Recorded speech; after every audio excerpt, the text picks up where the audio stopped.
You seem to miss him a great deal, don't you? It's true. It's true. This is still being processed. This is going to take a significant amount of time to process. It's true. It has not even been a year yet that has passed. Glenn Frey has passed away.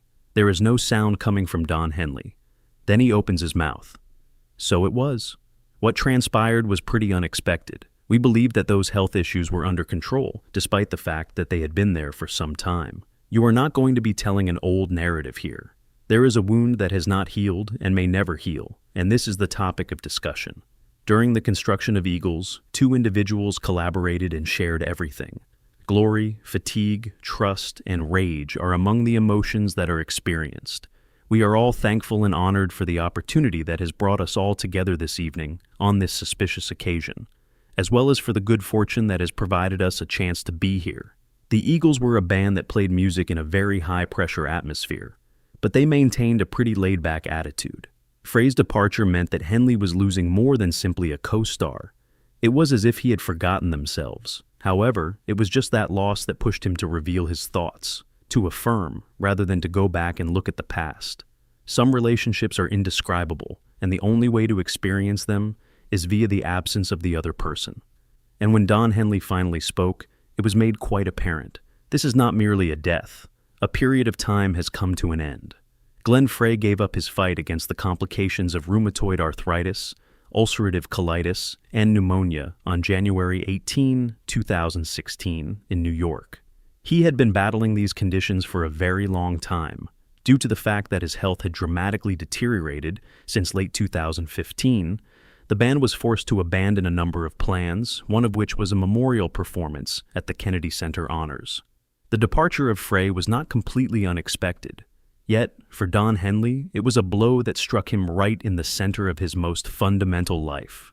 In the immediate aftermath of the news being shared, Henley published an official statement on the Eagles' official website.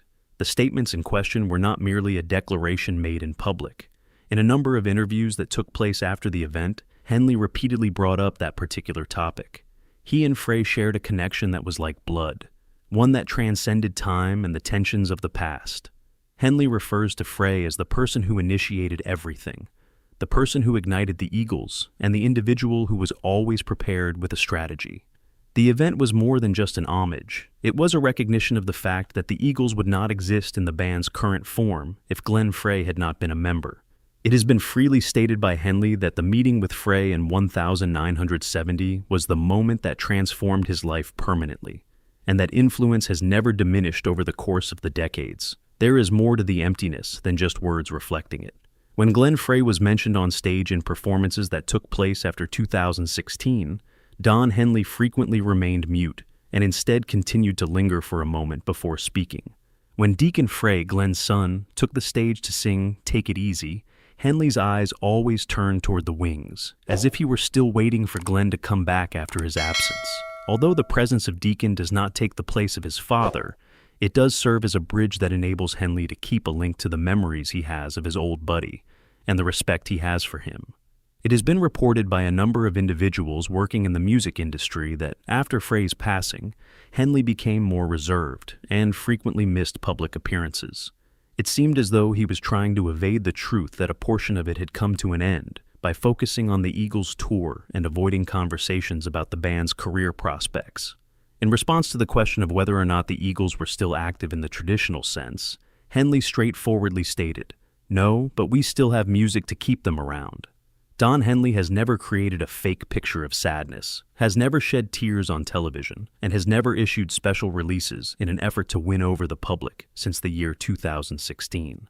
He has done nothing more than ensure that the performances continue to be of a high level, that the songs that are associated with Frey are preserved, and that the audience is kept in silence, which is required for them to comprehend that Glenn Frey cannot be replaced. To put it simply, he is no longer present. Not only were there no memorial records, but there were also no memorial concerts of any kind. Henley believes that memories are present in each and every phrase, note, and moment that he performs on stage. When he was asked what he recalls most about Frey, he did not choose a particular song or a brief recollection to answer the question.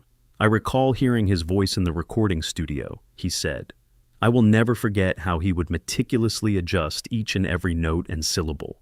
He never stopped working, as if the music was the very last thing he would ever leave behind, despite the fact that he was not flawless.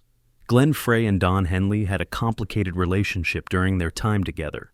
In the early years of co-founding the Eagles, they were able to strike a balance between two personalities that were diametrically opposed to one another. On the one hand, there is Henley, who is profound and intent on the message and the substance, and Frey, who is assertive, gregarious, and strategic. Not only did this partnership collaborate on the composition of timeless songs, but they also fought a never-ending battle to mold the band's sound and image. In spite of the fact that their creative synergy was the driving force behind their success, the divergent philosophies and power battles between them became the source of friction that persisted for decades. Following the phenomenal success of Hotel California, 1976, the Eagles were under pressure not only from various external sources, but also from within the band itself. Frey's goal was to steer the band in a more professional direction, making sure that everything from the content to the look was under his strict control. According to Henley, on the other hand, he favored artistic freedom and placed an emphasis on emotional and profound content rather than economic appeal. These differences began to simmer throughout the recording of their future albums, particularly the lengthy run that began in 1979, when the members were required to work in an environment that was fraught with high levels of stress. The incident that included Don Felder, the lead guitarist for the Eagles, was one of the incidents that received the most attention for their outbursts. Felder characterizes Frey and Henley as two individuals who rule a musical dictatorship in his memoir Heaven and Hell, which was published in 2008. In this dictatorship, other members of the band were not allowed to have a say in crucial choices. As a result of unresolved disagreements regarding earnings, Felder was terminated in the year 2001. The case that had been going on for years between Felder, Frey, and Henley was finally resolved with a non-disclosure agreement. This occurrence brought to light a reality. Despite the fact that Felder's charges were of a personal nature, both Henley and Frey were in charge of the Eagles as a combined entity, which meant that neither of them was superior to the other, but both of them were superior to everyone else. At one point, Frey acknowledged that the competition was genuine, but he viewed it as a component of his own personal motivation. In an interview with Rolling Stone from 2012, he remarked that the subtle competition with Henley was what prevented them from settling for mediocrity. Henley was the one who kept them moving forward. Both of them were constantly working toward the goal of writing songs that were superior to those written by the other. But in the end, it resulted in a combination of both of their ideas. The Eagles' dissolution in 1980, following a concert in Long Beach, was the moment when tension reached its highest point. Henley and Frey were no longer able to reach a compromise with one another, and their disagreements began to surface from behind the scenes. When Henley made his famous declaration, "The Eagles will never get back together again when hell freezes over," he was demonstrating his unwavering commitment to his position. Surprisingly, the phrase in question ended up being the name of both their album and their reunion tour in the year 1994. All hell comes to a halt. They had been placed in a circumstance by life in which something that they had before disregarded became something that they eagerly pursued. The reunion was reportedly spearheaded by none other than Glenn Frey, as stated by a number of individuals with knowledge of the situation. Through his own initiative, he called every former member, including Henley, in order to make a proposal for reconciliation. Frey was always of the opinion that the Eagles had some unresolved issues despite their success. The subsequent tour not only achieved economic success, but it also paved the way for healing between the two of them. Henley was originally apprehensive, but eventually accepted to participate in the tour when it was offered to him. Following their reunion, Frey and Henley were able to find a middle ground, despite the fact that they continued to have arguments on the specifics. It was no longer the case that they were the young men who fought over every manufacturing choice.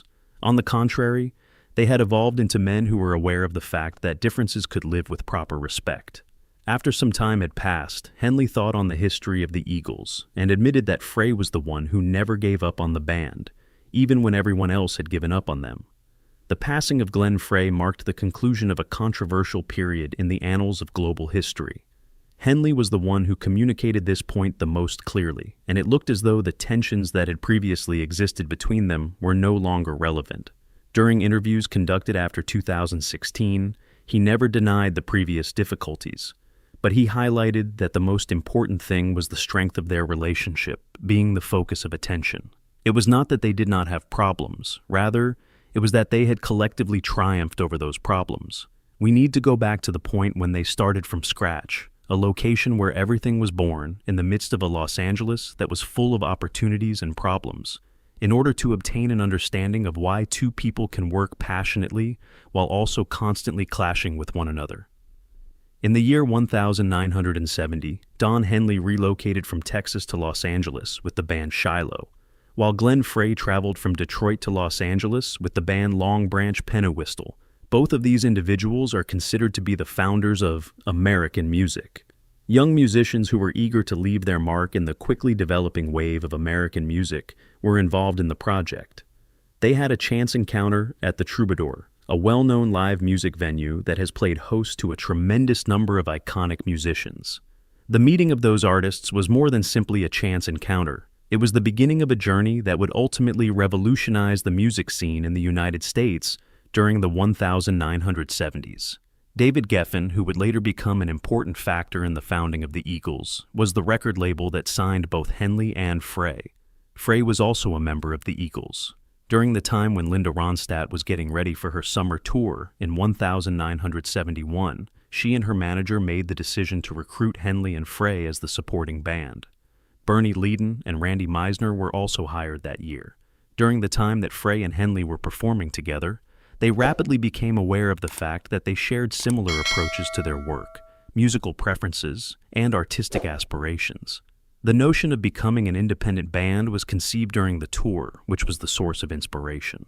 As of September 1971, the Eagles were formally established and signed a recording contract with Asylum Records. While Don Henley played drums and sang, Glenn Frey took over the role of lead vocalist and guitarist for the band. Because both of them rapidly became the primary songwriting partnership, the division of roles was not reliant on which one was assigned. Their early tracks, such as Take It Easy, which was created in collaboration with Jackson Browne, and Witchy Woman, clearly demonstrated their particular style, which was a perfect blend of country music, classic rock, and the free-spirited soul of California. One of the most important roles that Glenn Frey played from the very beginning was that of the directing force. He was responsible for establishing the objectives, formulating the plan, determining the manner in which the band would play, selecting the producers, and even determining the visual style of the band. Don Henley was primarily concerned with the words, the topic, and the artistic depth of the song.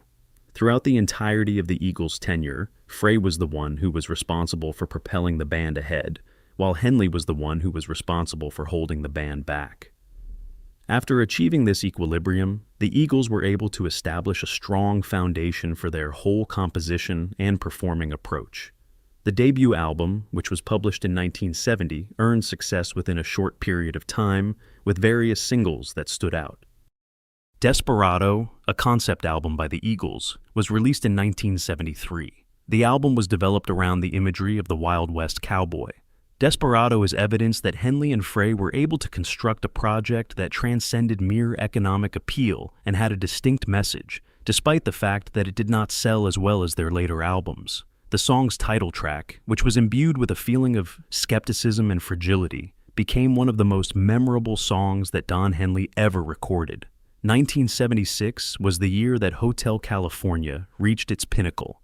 In terms of their songwriting and creative abilities, this was the moment when both of them hit a mature plateau. This album, according to Henley, is both a love letter and a warning about the shallow and isolating lifestyle that is prevalent in American culture.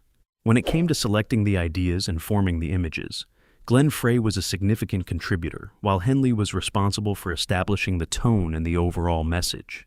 The fact that they worked together demonstrates that they were not only musical partners, but also subtle thought adjusters for one another.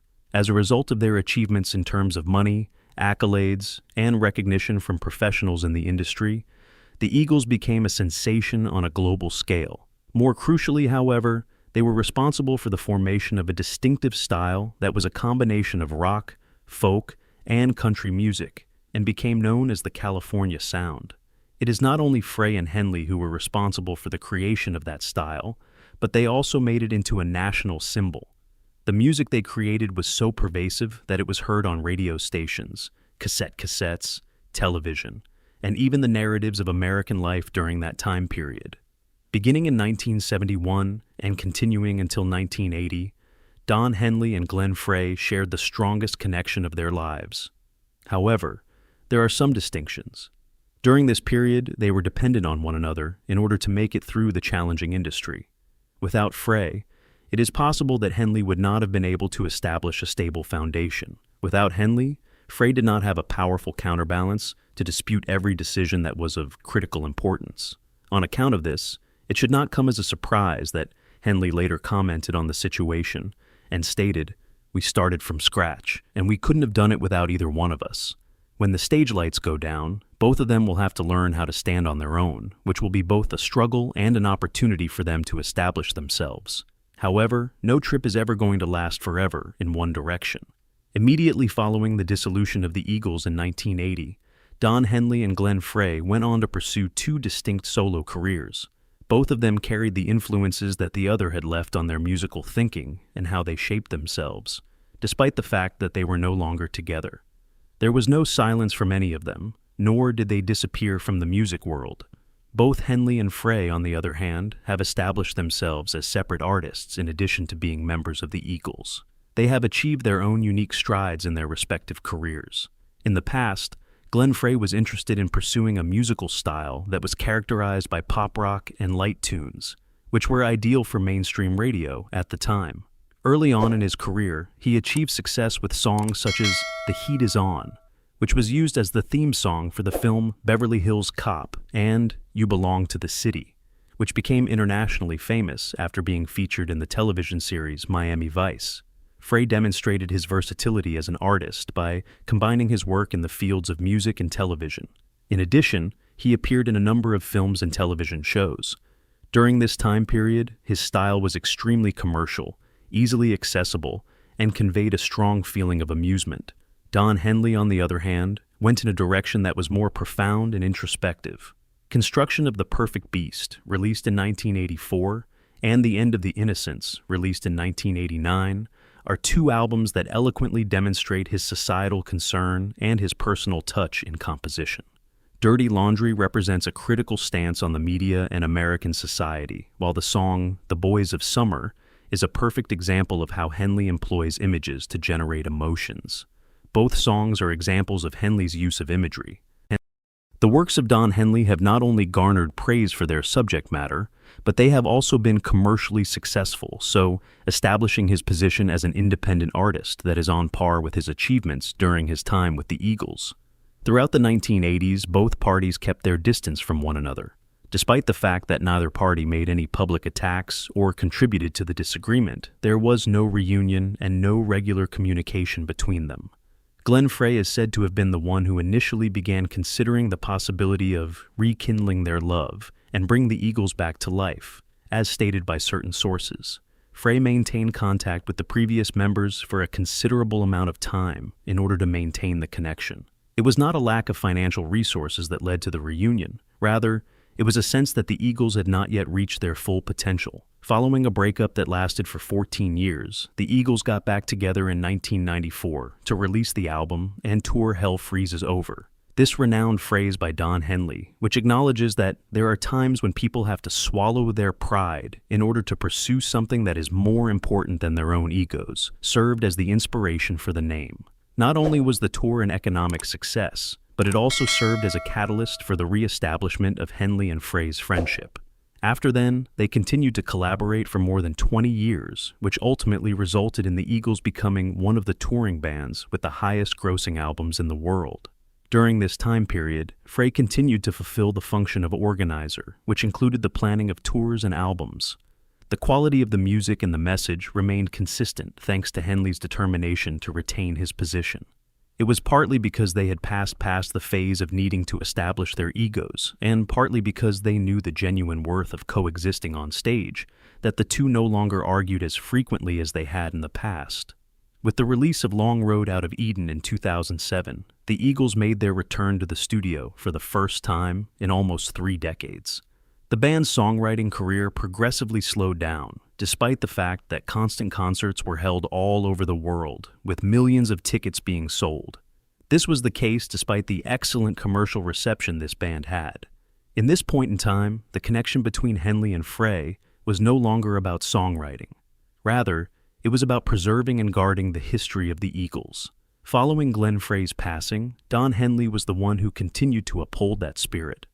Deacon Frey, Glenn Frey's son, and Vince Gill continued to perform with the Eagles in 2017, with Vince Gill taking over as the lead vocalist this time around. In a previous interview, Henley stated that the purpose of Deacon's presence on stage was not to fill a gap, but rather to keep Glenn's spirit alive. This continuity was not only significant from a familial standpoint, but it also served as Henley's method of reiterating that the Eagles were not yet finished, so long as the music was still being played.